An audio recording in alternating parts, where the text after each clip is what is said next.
Bem-vindos ao The Innovation Office, um web show promovido pela AmCham que tem como objetivo abrir as portas dos escritórios de inovação do país e perceber como os seus líderes pensam, constroem e entregam inovação, para que outras organizações e líderes possam aprender com a sua experiência. Eu sou a Sara. E eu sou o Marco. Hoje recebemos neste escritório alguém que conhece o país por dentro, desde as startups, do empreendedorismo à alta política ou à gestão de grandes empresas e organizações sem fins lucrativos. Pedro Engenheiro do Nascimento é secretário-geral da Business Roundtable Portugal, o BRP, a organização que reúne 43 dos maiores grupos económicos nacionais com o propósito de contribuir para o crescimento económico e para a progressão social de Portugal. Antes disso, passou pela Vodafone em Londres e em Lisboa, trabalhou em 3 governos portugueses, foi administrador da Sport TV, consultor estratégico e empreendedor. Hoje vamos falar sobre como grandes empresas podem liderar o caminho da inovação em Portugal, que papel tem o BRP neste movimento e como podemos transformar a propósito de impacto real. Pedro, muito obrigado e bem-vindo aqui ao The Innovation Office. É um prazer ter-te aqui connosco. Obrigado, Marco. Obrigado, Sara, pelo convite. É um prazer estar aqui. Pedro, o teu percurso passa por diferentes áreas, como o Marco acabou de referir na introdução, da estratégia, à política, das telecomunicações, agora à liderança de uma associação empresarial que é o BRP. Que aprendizagens é que trouxeste de cada um destes diferentes cargos, de cada uma destas diferentes indústrias, experiências, organizações, e que agora consegues alavancar no teu trabalho atual para ter um impacto maior e para, no fundo, contribuir para esta missão conjunta das grandes empresas do nosso país? Obrigado. Essa é uma pergunta logo... Para começarmos bem. Para começarmos bem, exatamente. Não, experiência muito variada e, portanto, também aspectos diferentes de cada um, que se calhar depois se reforçam todos. Eu acho que eu comecei pela estratégia e, por isso, para mim, esse é sempre um ponto essencial, e estratégia quer dizer foco, não é? Quer dizer foco e clareza naquilo que nós queremos e no que não queremos. E isso é válido nas startups, nas empresas grandes, pequenas e no Estado, nas políticas públicas. Depois, a importância dos factos e dos benchmarks, porque é isso que alimenta a nossa capacidade de sonhar, de ambição, de sabermos se estamos bem ou se estamos mal, se estamos a fazer o que é preciso, podemos ir mais além.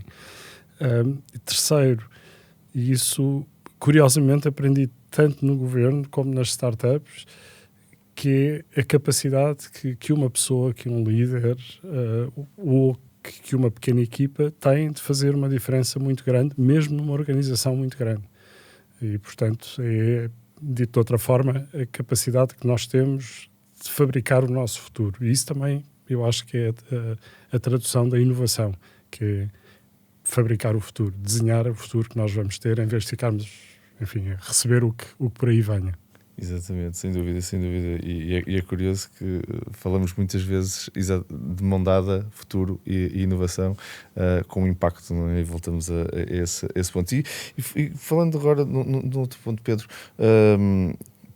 a tua carreira passou por vários momentos e com muita experiência e também por alguma pressão, não é, grande de lidar com algumas situações, efetivamente a crise financeira, a crise soberana. Houve aqui alguns momentos que tiveste que trazer, se calhar, pensar fora da caixa, pensamento fora da caixa, inovação, nesse contexto mais de crise, de dificuldade. Como é que tu vês a inovação e a liderança a serem chave, se calhar, nessa solução? Como é que... Sim, acho que é mesmo isso, não é? É a capacidade de não nos deixarmos, nesses momentos de muito stress, ficarmos assoberbados pelo stress, pelo que parece ser inevitável, e de nos libertarmos das amarras, aquilo que chamaste de pensar fora da caixa. Eu diria que é libertar-nos das amarras de olharmos para as coisas como são, porque sempre foram assim, e podermos pensar fora da caixa, pensar lateralmente, pensar de forma diferente. Às vezes significa só voltarmos ao propósito, voltarmos ao que se costuma dizer start with the why, não é? Voltarmos a, mas porquê que fazemos isto? Sei lá, porquê que temos um subsídio de desemprego e então começarmos a pensar se o que estamos a dar de subsídio de desemprego é excessivo e, portanto, numa situação de crise podemos reduzir, mantendo os aspectos essenciais do que é o subsídio de desemprego. Quem fala de subsídio de desemprego pode falar de subsídios à indústria, subsídios à inovação, pode falar de impostos, pode falar de crescimento empresarial, do que quer que seja, não é? De reestruturação de empresas, de serviços. E, portanto, acho que tem muito a ver com isso. Sim. É voltar ao princípio, à razão de ser e depois pensar com uma folha branca sem as amarras do que temos hoje e do que foi o histórico. E fazendo aqui um pequeno follow-up. E isso faz diferença. Muitas vezes encontraram-se nesses momentos de crise, encontrarmos soluções diferentes por causa disso. Eu vou mesmo agarrar nesse ponto para te fazer uma pergunta de follow-up, porque nem sempre temos os nossos convidados com experiência na política, como no teu caso, que depois também com experiência empresarial. E como é que tu vês exatamente esse ponto? O que trazes tu da tua experiência multinacional até dos dois lados, mas a minha pergunta vai ficar mais no lado do lado político, como tu estavas a ver, se calhar, o pensamento lateral por avenidas que se calhar nem sempre quem fez carreira só no lado empresarial lembra. Como é que tu sentes que esse contributo da tua experiência traz neste lado de inovação? Eu acho que a diferença, às vezes, que este lado das políticas públicas ou que o lado do servidor público tem, vamos lá ver, a minha experiência também aí é limitada porque eu nunca fui político, não é? Eu sempre fui um técnico ao serviço do país, que trabalhei com, neste caso, 3 governos diferentes, até 2 de cores diferentes, mas sempre trabalhando nestes aspectos. Aquilo que era para mim a maior diferença era a dimensão dos problemas. Em vez de estarmos a resolver um problema que é um problema de negócio, estamos a resolver um problema que é maior, que afeta muita gente, que afeta a forma como nós vivemos, grupos mais vulneráveis, ou então afeta grupos, enfim, fala-se muitas vezes das rendas que existem nos setores de atividade que têm certos benefícios, quer sejam pessoas, quer sejam empresas que vivem de benefícios que têm do Estado. E, portanto, olhar para tudo isso tem uma dimensão maior, tem um impacto maior, mas depois, na realidade, os problemas são todos quase sempre muito parecidos, não é? O que é que nós queremos, quais são os benchmarks, como é que isto se faz cá dentro, lá fora. Às vezes, quando falamos de benchmarks, só pensamos no estrangeiro, não é? Mas eu aí acho que, então, na política é muito mais importante o benchmark interno. Quer dizer, mas isto já se faz, a Câmara de Braga já faz isto assim, porque é que as outras câmaras não conseguem fazer? A Justiça Civil já faz isto assim, porque é que a Justiça Administrativa e Fiscal não consegue ser tão rápida? São exemplos muito mais próximos e que têm menos razão para que depois não se consigam repetir. Muito bom. Tem a ver com isso. Alinhado com isto, faz sentido que atualmente estejas neste cargo de secretário-geral do BRP, porque o BRP tem esta missão, como dissemos também na introdução, de contribuir para o crescimento económico e para o progresso da sociedade em Portugal. Como é que tu acreditas que, na prática, a inovação, esta área da gestão de negócio, mas também é uma área da sociedade, porque ela acontece muitas vezes quando nós próprios nos questionamos sobre porque é que estamos a fazer isto e porque é que estamos a fazer assim em vez de fazer de outra forma, como tu descreveste. Como é que pode ser um instrumento, na prática, de progresso social, de crescimento, de evolução, de competitividade para o nosso país? É um instrumento? Se não é, como é que pode ser? Se é, como é que pode ser ainda mais? Tem que ser, não é? Tem que ser. Para além, acho que é começar por aí, porque se nós temos um problema de produtividade, temos um problema de atraso face àquilo que são os nossos países concorrentes. O que isso quer dizer é que, e que é aquilo que nós acreditamos no BRP, que Portugal pode ser muito melhor do que aquilo que é, ou seja, nós podíamos todos estar a ter um nível de vida muito mais confortável, muito mais desafogado do que aquilo que temos hoje. Agora, esse diferencial resulta da nossa falta de produtividade. Se nós não inovarmos, se continuarmos a fazer o que fazemos hoje, então vamos continuar a ter os mesmos resultados e, portanto, vamos continuar a ter o mesmo problema.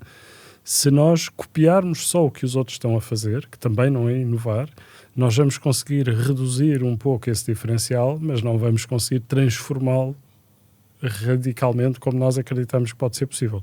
E, portanto, sim, nós precisamos de inovar. Agora, há um aspecto importante sobre inovação que é, normalmente, quando falamos de inovação, as pessoas pensam, sei lá, das farmacêuticas, pensam das empresas de tecnologia e pensam nesse tipo de inovação. Mas a inovação não é só isso. Também é a forma de fazer as coisas, é a forma de nós nos organizarmos de forma diferente, por exemplo. E isso é uma das áreas que nós temos que transformar o país. Por exemplo, a forma como organizamos as nossas empresas e o Estado.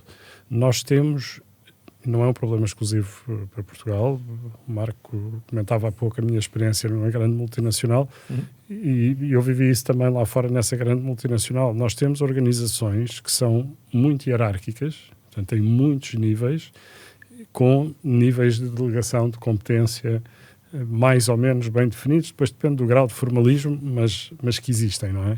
E o que isso quer dizer é que são organizações mais adaptadas a uma força de trabalho menos qualificada. E um dos aspectos que nós temos da transformação que Portugal tem vivido nestas últimas décadas tem sido, de facto, o progresso da educação da nossa população. E isso é uma diferença muito grande em muito pouco tempo, o que faz com que o desequilíbrio na vida das nossas empresas e do nosso Estado, da nossa organização, é ainda mais forte do que aquele que se sente no estrangeiro. O que é que eu quero dizer com isto? Se nós temos, enfim, falava com uma pessoa que trabalhou no Banco de Portugal e que agora está num dos nossos associados, brilhante aluno, depois foi para o Banco de Portugal, para a área de investigação, e esteve lá durante 2 ou 3 anos.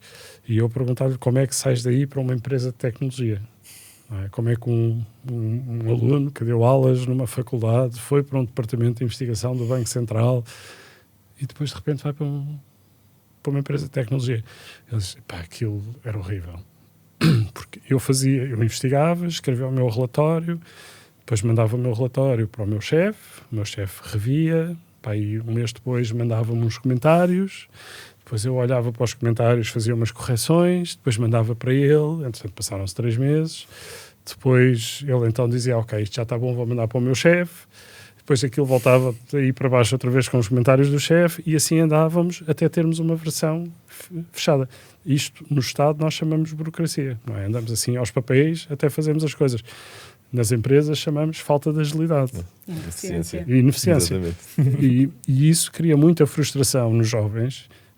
Porquê? Porque são mais qualificados do que era a nossa força de trabalho há 30 anos.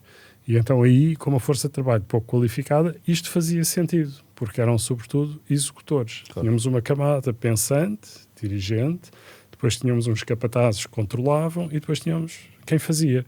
Mas quem fazia tinha que reportar e pedir novas instruções. E isto andava assim, exército regular, não é? Entretanto, temos 50% dos jovens com formação superior e, tão relevante quanto isso, nos outros 50%, 80% têm o 12º ano. E todos eles com muito pouca paciência para não ver é, as coisas. Que é natural. São mais impacientes. Quando eu saí para o mercado de trabalho, que não foi assim há tantos anos, apesar dos cabelos brancos todos, mais que os do Marco, nós éramos 10% licenciados e 10% com o 12º ano. Sim. Os outros tinham o ensino obrigatório que, na minha altura, passou do 6º para o 9º ano. Essa diferença é muito grande. Não é? Então, mas a educação é a causa ou a consequência da inovação nesse sentido? Não, a educação é um enabler. Okay. É um enabler importante para esta inovação que nós estamos ainda a começar a viver e a precisar de acelerar nas empresas, que é o quê? Aquilo que se chamam as organizações mais ágeis. O que é que nós fazemos? Reduzimos os níveis hierárquicos e, portanto, passamos do exército regular para um exército de forças especiais, onde nós temos equipas pequeninas que sabem qual é o propósito e têm muita delegação de competência, mas têm muita responsabilidade também. E por isso também têm outro gozo no trabalho, porque não é só executar, É preciso pensar, é a responsabilidade por tomar decisões, é o experimentar e, portanto, o fail fast, learn faster, e é todo esse tipo de inovação que as nossas empresas e que a nossa administração pública precisa e que nos pode dar saltos de produtividade significativos.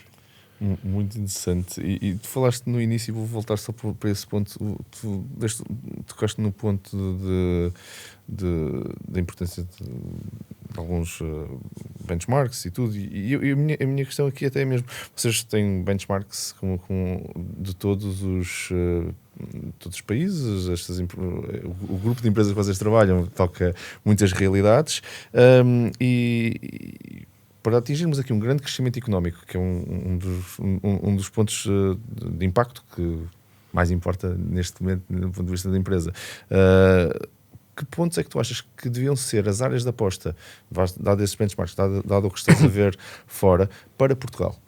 Concentrando aqui se calhar para os nossos ouvintes, que são mais no mercado de cá, que lições e que condições é que eles têm que ser mais focados se calhar a criar e a apostar em certas áreas, na tua opinião, para chegar a essa transformação? Bem, primeiro ponto é nós habituámos a uma cultura muito conservadora, muito de pouco risco, correr pouco risco e garantir a segurança de toda a gente e que estamos todos mais ou menos bem.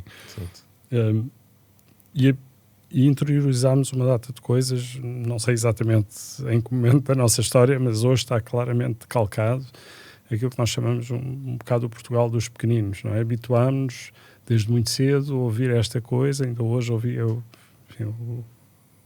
dos ex-presidentes da República dizer que nós somos um país pequeno, mas estamos sempre a ouvir políticos, artistas, pessoas comuns a dizer somos um país pequeno e periférico aqui, coitadinhos de nós, não é? Não somos nada um país pequeno, somos um país de média dimensão que faz parte de um dos 3 maiores blocos económicos do mundo. Estamos no centro, portanto não somos nada periféricos, estamos no centro.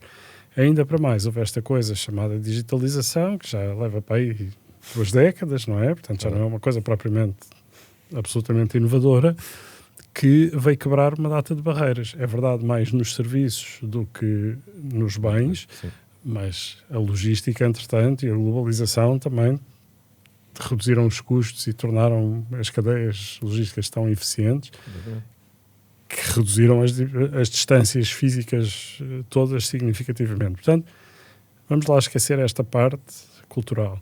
Segundo, somos uns coitadinhos, não é? Calimeros, que é desgraça, somos umas vítimas, somos pequeninos, pobrezinhos, não temos capital, estamos aqui no canto da Europa e, portanto, estamos condenados a esta coisa, vá lá, com sorte, convergir. Mas tem sido difícil convergir com a média europeia. Não precisamos convergir com a média europeia. Nós acreditamos que podemos fazer parte dos 5 países mais ricos da União Europeia em 10 anos. E não precisamos de mudar assim tanta coisa. Agora, o que é que precisamos de mudar? A atitude, não é? Precisamos de saber que podemos sonhar a isto e que depende sobretudo daquilo que nós fizermos. E, portanto, o futuro, voltamos ao ponto da inovação, que é como é que se eu não sei de quem é este quote, mas a melhor forma como é que se diz, de adivinhar o futuro ou de prever o futuro é inventá-lo, criá-lo. Então é isso que nós temos que fazer, temos que inventar esse futuro. Portanto, este é o futuro que nós queremos. E depende daquilo que nós fizermos, não da sorte que nos saiu ao jogo. Para quem joga cartas, não é? Houve uma altura da minha vida que jogava bridge e aprendi logo no início, quando se vai aos torneios, não contam os pontos que nós fazemos. Agora, eles têm uns pontos relativos nos torneios, que é, com aquele jogo, o normal é fazer estes pontos. Se fizeres mais pontos, és melhor. O jogo pode ser uma porcaria, mas se tu fizeste mais, és melhor. Claro. Então é isso que nós temos de ter, é essa atitude. E depois, com base nisso, é sairmos desta também atitude, esta cultura mais conservadora, de não correr riscos e de nos habituarmos a celebrar o sucesso, reconhecer o sucesso de quem tentou, de quem experimentou. Só não falha quem não faz, não é? Quem não tenta. Principalmente na inovação. Em tudo. Eu ainda tenho crianças relativamente pequenas e gosto sempre desse exemplo. quem já viu um bebê a aprender a andar, não é? Faz uma data de galos e feridas enquanto está a aprender a andar, mas não desiste até andar. Claro. Não é? Porquê? Porque o benchmark é os adultos todos que estão à volta andamos todos de pé, porque é que ele não anda de pé? Não, de andar de pé. E vai até andar. É isso que nós temos que fazer. E, portanto, é mudarmos essa cultura, que é para nos habituarmos todos a que devemos também fazer isso. É vermos os outros e celebrarmos, em vez de puxarmos para baixo a dizer, aquele tipo falhou. Não, aquele tipo não falhou. Aquele tipo tentou. Só falhou se tentou 3 vezes da mesma coisa, exatamente da mesma forma, não aprendeu nada e continua a tentar. Então aí falhou.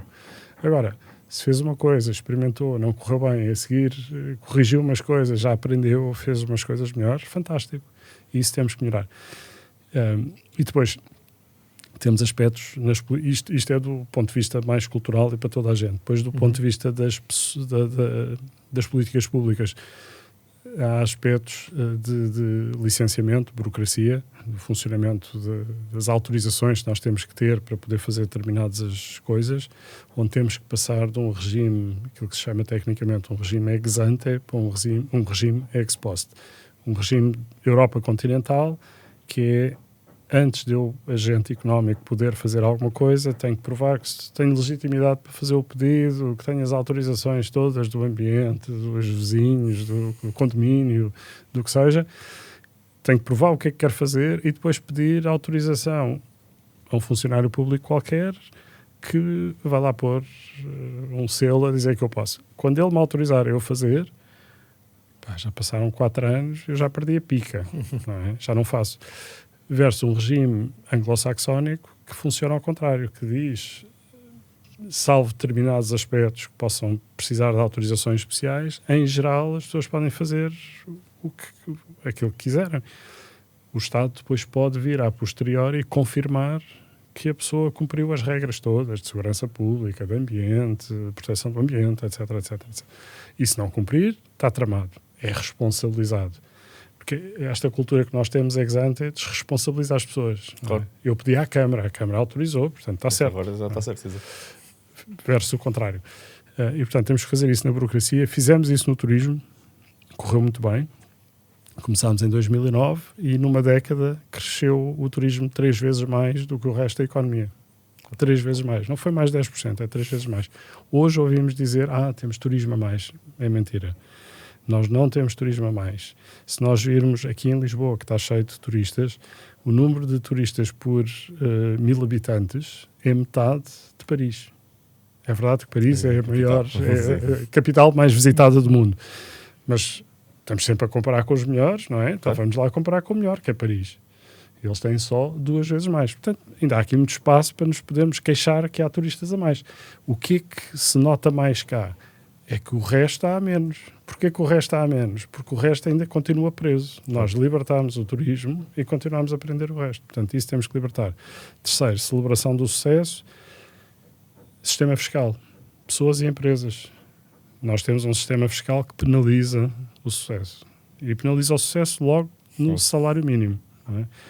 Quem quiser sair do salário mínimo, e queixamos muito, coitados, e é verdade, o salário mínimo é baixo. Mas pior que o salário mínimo ser baixo é que nós temos 20 e tal % da população a ganhar população trabalhadora a ganhar o salário mínimo nacional. No ano 2000 tínhamos para aí 4%. Portanto, isto é uma medida do insucesso das últimas 2 décadas. Nós passámos de 4 para 20 e tal % da população que estão presos no salário mínimo. E eu digo presos porque se eles tentarem sair, pagam 62% de impostos. 62%. Mas dizemos que é muito baixo. Então eu tenho que pagar 62% de impostos. O Estado fica com 62%. Está mesmo a prendê-los ali, não é? Portanto, nós temos que libertar isso. Temos que dar espaço para as pessoas terem vontade de fazer mais e quando fizerem e conseguirem ser reconhecidas porque fizeram mais, tiveram sucesso, serem reconhecidas financeiramente também. E o mesmo acontece nas empresas, não é? Temos um sistema progressivo que faz com que,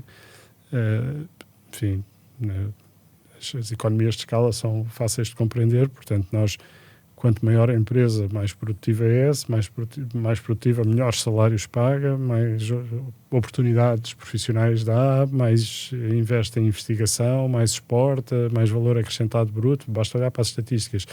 1% das empresas portuguesas geram 62% do valor acrescentado bruto da economia portuguesa. Geram 70 e tal % das receitas de impostos com as empresas do país. Mas depois parece que não queremos destas, porque começamos com 12,5% de IRC e acabamos com 30,5%. Claro. É o que estás a dizer, Pedro, é penalização no fundo do sucesso. E portanto estamos a dizer a estas empresas todas, não, vocês fiquem lá pequeninos, ou então vão para fora. Porque lá fora pagam menos. Isso, por acaso, é um ponto interessante, e tu tocaste também num ligado a esse, que foi realmente a diferença que existe entre Lisboa e se calhar o resto do país, em vários aspectos, económicos e não só, Sim. mas também do ponto de vista de inovação.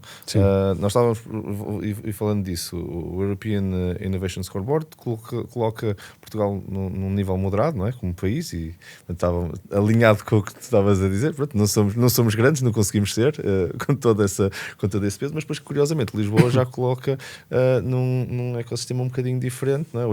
Olhando para Lisboa, que lições é que existem aqui, das que tu estavas a dizer, que o resto do país devia estar a olhar para Lisboa e não dizer, Lisboa é só exceção, é só porque é capital. Sim, mas eu acho que o resto do país está a olhar. Portanto, esse também é um aspecto positivo. O sistema de investigação está mais à frente do que o resto do país.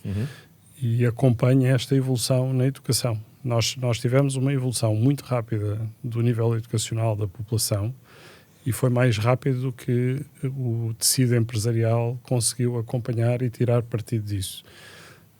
E portanto, nós vemos que a investigação está mais avançada, não é só Lisboa, mas Lisboa tem massa crítica. Não é? E, portanto, quando nós saímos de Lisboa e vamos para os outros polos universitários do país, principais, Coimbra, que é o mais antigo, mas quer dizer, Coimbra tem 100 mil habitantes. Não é? E, portanto, não dá propriamente para ter escala só por si. Ou vamos para o Porto, ou vamos para Braga.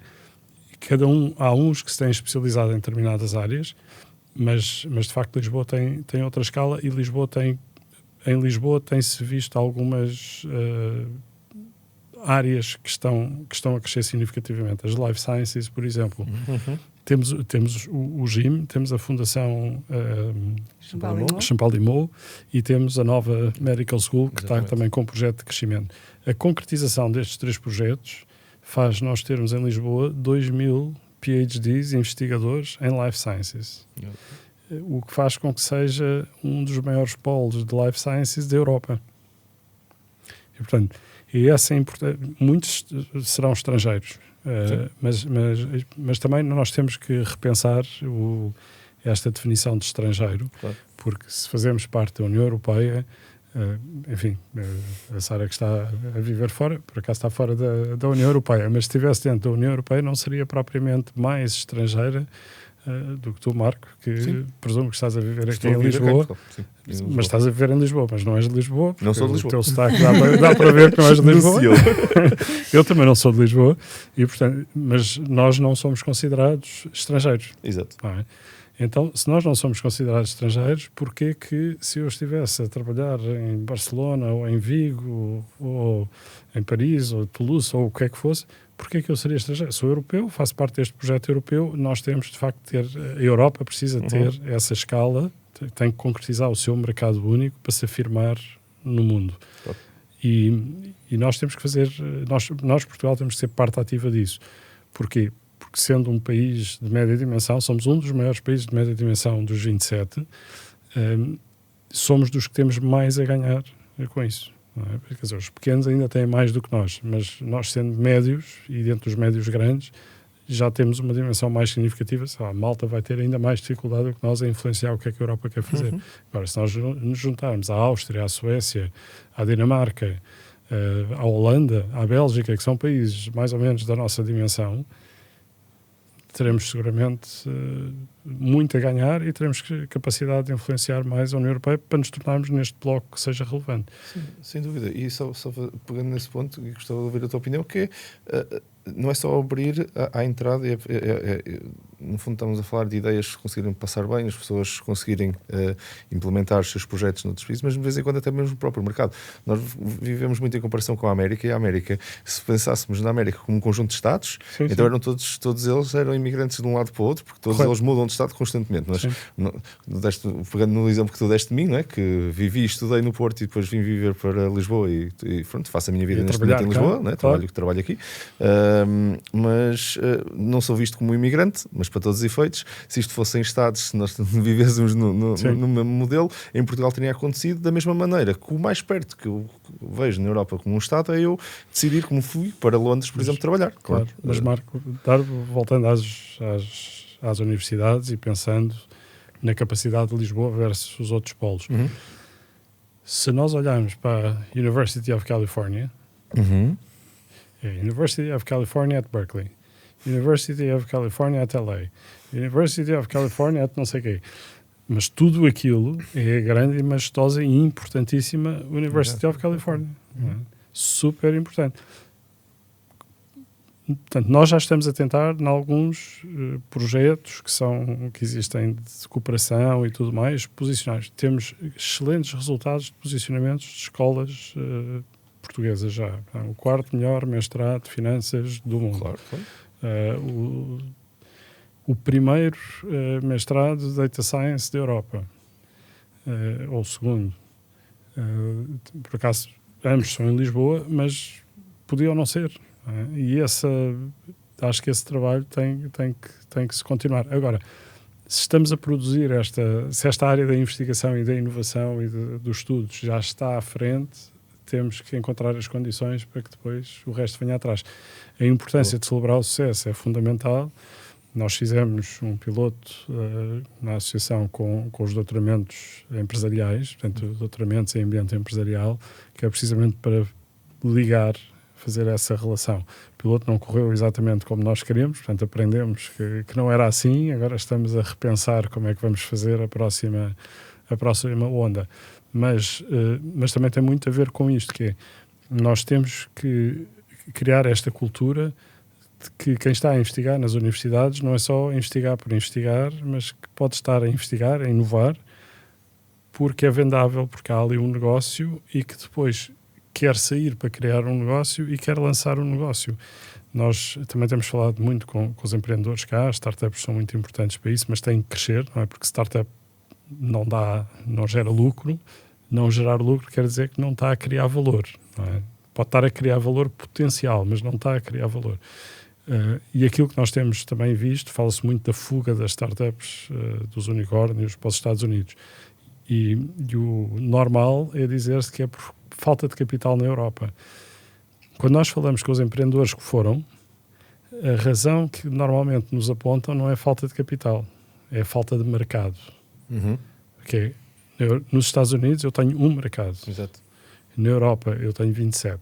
Às vezes até tenho mais que 27 porque chego aos países grandes, à Espanha, à Itália, à França, à Alemanha, e eles têm aquilo regionalizado. E cada região tem regras diferentes.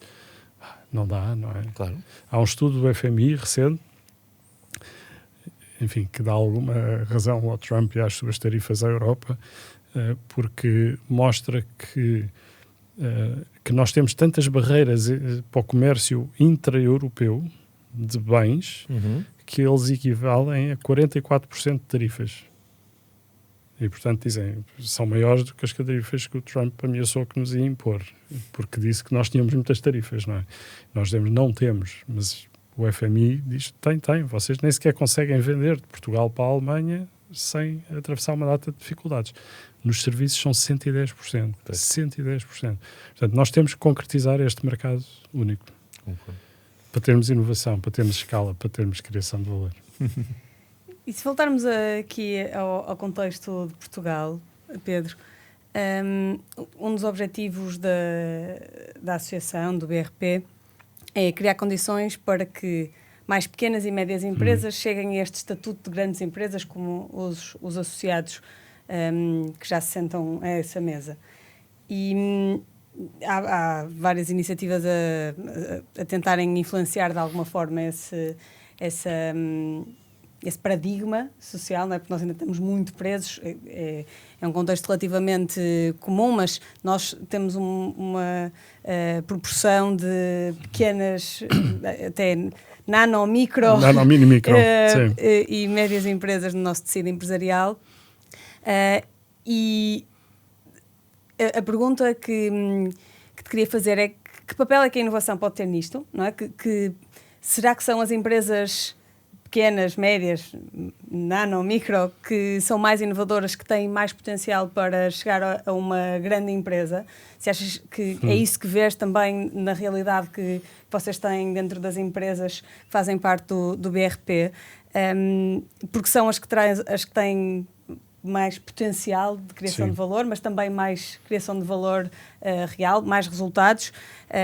E será que isto é aqui o fator que pode diferenciar esta nossa estabilidade do tecido empresarial e acelerá-lo no sentido de criar mais e mais robustas, mais fortes, com melhores resultados, grandes empresas? Bem, começando pelos factos e pelos benchmarks, não é? Como sempre, como na estratégia. Não, temos que perceber onde é que estamos. Que é, de facto, nós diz muito que somos um país de PMEs e isso é mentira. Não é? É mentira por dois aspectos. Primeiro, porque todos os países são países de PMEs. Até os Estados Unidos. Primeiro, só para desfazer esse mito que é, coitadinho, lá está, aquela parte, coitadinhos de nós, somos um país de PMEs. Não, mentira. Estados Unidos tem 70 e tal % de PMEs e, portanto, 70 e tal % do emprego está nas PMEs, nos Estados Unidos, que não é terrivelmente diferente de cá. O que é terrivelmente diferente de cá? As M's e as E's. Não, nós, nas M's e nas E's, não estamos assim tão mal, porque comparando com a média europeia, e as médias são sempre tramadas, mas comparando com a média europeia, nós temos mais 2 ou 3% de emprego nas pequenas e médias empresas do que a média europeia. E, portanto, não é assim muito mais. Agora, nós temos muito menos emprego nas grandes empresas, menos 41% de emprego nas grandes empresas do que tem a média europeia. Portanto, temos menos grandes empresas e temos grandes empresas que são mais pequenas do que a média europeia para a escala do nosso mercado. Agora, se temos só poucas mais PMEs e muito menos grandes, onde é que estão as outras pessoas? E as outras pessoas estão nas nano, mini, micros. E nessas nós temos mais 47% do que a média europeia. E o problema das nano, mini, micros não é serem as startups, não é? Sobretudo aquelas que vão conseguir aprender e vão conseguir crescer. Vão conseguir chegar a pequenas, depois a médias, depois a grandes, depois vão ser compradas ou vão fazer uma coisa e tornam-se unicórnios e são globais e espetaculares. E queremos imensas dessas e temos tido um sucesso relativo nessas. Temos que celebrar isso. Não é? Sim, nós, 7 unicórnios num país da dimensão, num mercado da dimensão de Portugal, é um sucesso, face a Espanha, face a Itália, portanto, celebremos isso convenientemente. O problema das nano, mini, micros, dos mais de 47%, são aquelas outras que são lifestyle businesses que nunca vão crescer. São a quantidade enorme de cabeleireiros que nós temos, e esteticistas. Nós somos o 5º país da União Europeia com mais cabeleireiros e esteticistas per capita. Não sabia. Se nós baixássemos para a média europeia, libertávamos 24 mil trabalhadores. Portanto, não é assim despiciente. Nós somos também o 4º ou 5º país da União Europeia com mais juristas per capita, porque é um curso universitário barato de dar e, portanto, tem muita gente lá. Também porque temos uma burocracia muito complicada e, portanto, precisamos muito de advogados, seguramente. Mas temos muito mais do que os outros, não é? Portanto, isso também nos deveria fazer pensar. Mas então, estes lifestyle businesses, pequenos cafés, pequenos negócios quase individuais, que vão nascer e não vão crescer e morrer, não é? Vão nascer e vão ali estar constantes até a pessoa, aquilo é um emprego, na realidade, não é uma empresa, não é um negócio que cresce. E esse desequilíbrio que nós temos na sociedade portuguesa é que está-nos a puxar para baixo, não é? Não está a criar inovação, porque estas empresas não criam inovação, não é? São só executores. E, portanto, nós temos que libertar para as outras. Agora, a pergunta. Temos as startups que são muito inovadoras e que queremos que continuem a ser, e portanto esta ligação às universidades, o garantir que quem está nas universidades sente que vale a pena ser esse empreendedor e sair, porque vão ser recompensados por isso se tiverem sucesso, não é? E portanto temos que rever os temas fiscais, mas depois eventualmente há um exit, não é? É sempre uma das saídas do empreendedor, é haver um exit. Um exit significa que alguém comprou. Pode ser um negócio só financeiro e então foi um private equity ou um fundo que comprou para vender a alguém, não é? Ou então é uma saída de indústria. E a saída de indústria quer dizer que houve outra empresa que comprou. E aí eu vejo as nossas empresas, as mais sofisticadas, muito ativas em dois tipos de inovação. Inovação mais ou menos dentro de casa, em que eles têm uma estratégia, têm áreas de negócio muito claras, têm problemas que querem resolver e, portanto, quer seja com doutoramentos em ambiente empresarial, quer seja com empreendedorismo, incentivando empreendedorismo interno, fazem isso, e, portanto, com áreas de inovação, etc. Quer seja depois estarem atentos a aspectos que têm a ver com as suas áreas de negócio e que estão a acontecer no ecossistema dos empreendedores ou das universidades, quer seja até áreas que sejam disruptivas para eles e que os grupos económicos queiram investir em áreas novas, querem reinventar-se. E, portanto, temos visto várias transações, estou-me a recordar, o grupo Semapa, o ano passado, salvo erro, comprou a Triangles, que é uma empresa que tinha desenvolvido um sistema patenteado de soldagem dos arcos, dos aros das bicicletas de alumínio, e que é completamente inovador.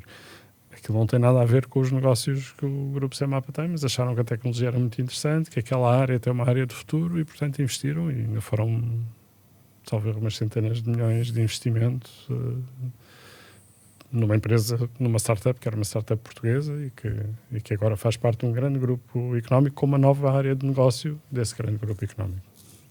E nessa linha, Pedro, e também para os nossos ouvintes possam não conhecer tanto o trabalho da associação e até mesmo estes contributos, que projetos é que você já tem para promover e incentivar a inovação, tanto nas empresas que você já tem associadas, mas até mesmo no ecossistema como um todo, porque de certeza que também beneficiam as empresas associadas, não é? Então, vou voltar àquele exemplo das organizações mais ágeis, para dizer que uma das áreas onde nós estamos ativamente a tentar promover essa inovação é na área da organização das empresas e da sua gestão de talento.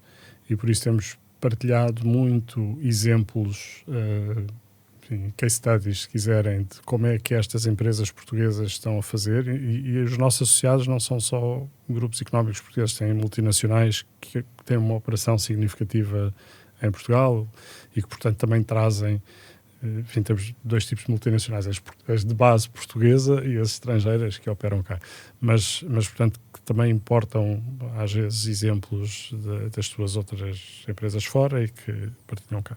Portanto, aí temos em áreas de liderança, lá está, os temas de avaliação e de promoção do sucesso, estas organizações mais ágeis, etc.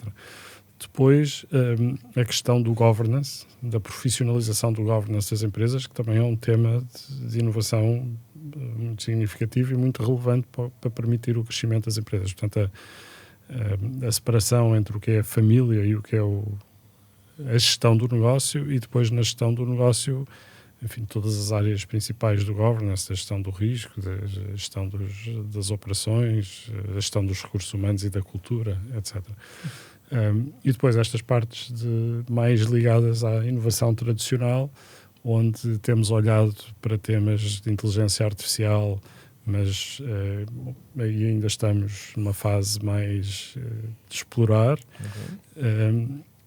E nestes temas de doutoramentos empresariais estamos a estudar também um tema de choque de gestão, que os benchmarks, lá está, outra vez os benchmarks internacionais mostram que é uma das áreas em que Portugal está mais atrasado. Tem a ver com a escala das empresas, mais uma vez. Portanto, como temos mais daquelas empresas muito pequeninas, não temos técnicas de gestão, em média, tão apuradas. E por isso, aquilo que temos procurado fazer é perceber e depois tentar partilhar enfim, voltamos outra vez aos benchmarks, partilhar os nossos exemplos para ser um benchmark interno. Não é? Portanto, é mais fácil de uma outra empresa portuguesa.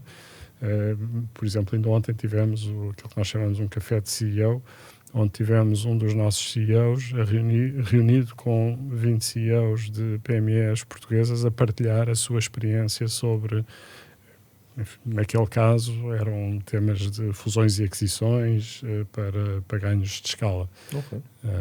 E pronto, portanto, esses são tudo exemplos de coisas que temos estado a fazer, a experimentar, a ver o que é que tem impacto e o que é que não tem. Às vezes acreditamos que descobrimos um exemplo. Tivemos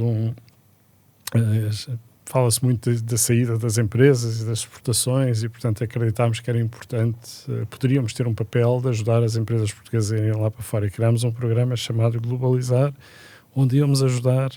Acreditávamos nós, com a presença que temos das nossas empresas fora do país, íamos ajudar PMEs a irem para fora e, portanto, nos primeiros meses que eles estivessem num determinado mercado, podiam ficar nas nossas instalações, falavam com as nossas pessoas para ajudar a quebrar aquele mercado, etc.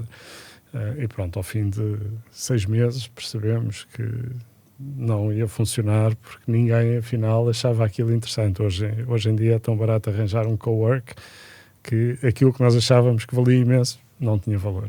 Portanto, ir ao mercado, testar que não perceber, funciona e partir para a próxima. Exatamente. É o processo de inovação a ser praticado dentro da associação. E esse é outro aspecto que eu acho que nós estamos a contribuir, que é, temos levado muito esta lógica de estudar, perceber quais são as oportunidades, fazer um desenho, alocar recursos para testar, avaliar e depois ver se é preciso melhorar ou se é para matar, porque afinal não era por ali, era por outro sítio qualquer. E, portanto, ajudar também estas empresas a tornarem mais habitual este tipo de raciocínio, em vez de aquele clássico de investimentos de waterfall, fazer grandes planos, grandes transformações, e para o ano vamos lançar esta grande... Não.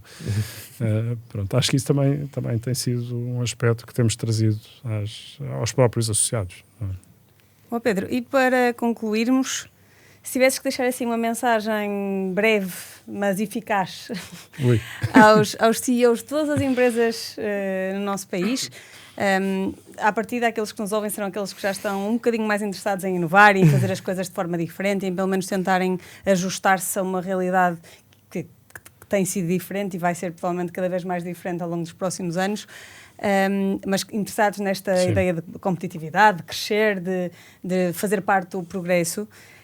Que apelo, que recomendação, pedido deixarias a estes CEOs de empresas de todos os tamanhos, das nano, mini, micro, às M's, às E's, até aquelas que são já grandes empresas e estas são aquelas com neste momento trabalhas de forma mais próxima, mais ativamente, mas qual é que seria assim a grande mensagem que lhes deixarias para que todos nós consigamos nadar juntos nesta direção de Portugal melhor, mais próspero, mais capaz? Nunca tivemos um momento tão bom como este. Não é? Temos uma força de trabalho como nunca tivemos, mais formada, com mais mundo, maior capacidade tecnológica e também com mais estrangeiros integrados, não é? Portanto, mais aberta. E, ao mesmo tempo, temos esta tecnologia ainda nascente da inteligência artificial que nos traz o potencial de democratizar o acesso a um conjunto de ferramentas que aumentam brutalmente a produtividade e reduzem. Eu acho que o aspecto ainda mais relevante é reduzir a variabilidade da produtividade da força de trabalho. O que os estudos quase todos têm mostrado, é que há ganhos significativos de produtividade, mas o maior impacto é nas pessoas menos produtivas. E, portanto, nós reduzimos a dispersão de produtividade. Exato. Conseguimos, e, portanto, o impacto na média é ainda superior, não é? Reduzimos esse problema.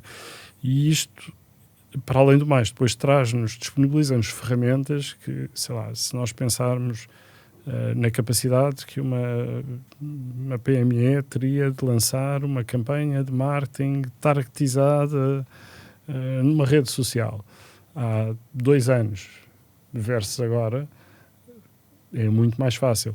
A capacidade de um advogado, que é uma das diferenças que nós temos nos quadros técnicos das empresas de uma PME ou de uma grande empresa. Numa grande empresa as pessoas tendem a ser especializadas, não é?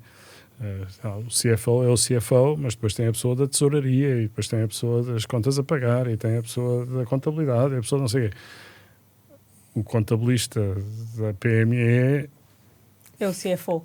é tudo, não é só o CFO. E a tesouraria. E os pagamentos, faz tudo, não é? Contas a receber, tudo. E o advogado é a mesma coisa, trata de tudo. Ora, esse advogado, ou esse conjunto de advogados, hoje tem uma capacidade muito maior de conseguir, de repente, estar a fazer uma due diligence ou de estar a acompanhar o processo de contratação de um empréstimo, umas garantias de crédito para poder fazer exportação, do que é que seja, porque tem ali ferramentas adicionais que estão disponíveis e a um custo muito barato. Portanto, é de facto um momento de oportunidade único. Temos tecnologia disponível que democratiza o acesso a ferramentas brutais e uma força de trabalho com qualificações que nunca tivemos. Portanto, é tirar partido destas duas coisas, celebrar o sucesso e off we go. Fácil. Perfeito.